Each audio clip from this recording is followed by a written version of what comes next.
Alam mo ba kapayatot na kung nahihiya kang pumasok sa gym, normal lang yan kapayatot.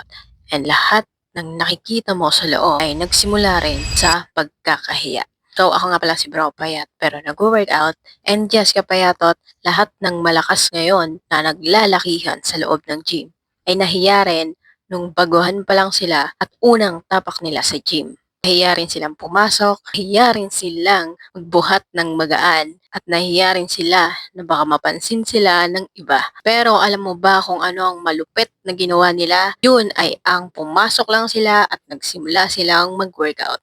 So tandaan mo kapayatot, walang tatawa sa'yo sa gym dahil lahat ng nandoon kapayatot ay may sariling laban, may sariling pinagdadaanan, at may sariling pinanghuhugutan kung bakit sila nandoon.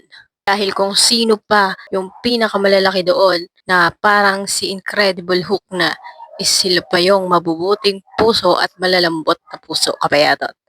At kung may nakatingin man sa'yo kapayatot, hindi ibig sabihin nun ay hinuhusgahan ka na nila. Marahil is nahahalata nila na beginner ka pa lang, kaya nagkakaroon sila ng instinct na pwede ka nilang matulungan kung hindi mo pa alam gamitin ang isang machine.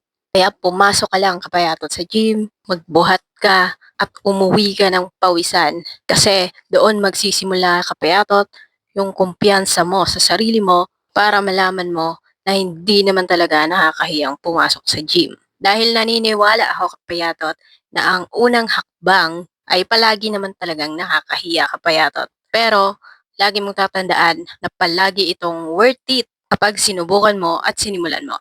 So, yun lang kapayatot. Let's grow together sa Payat Fitness Workout Group. Follow for more. Bye!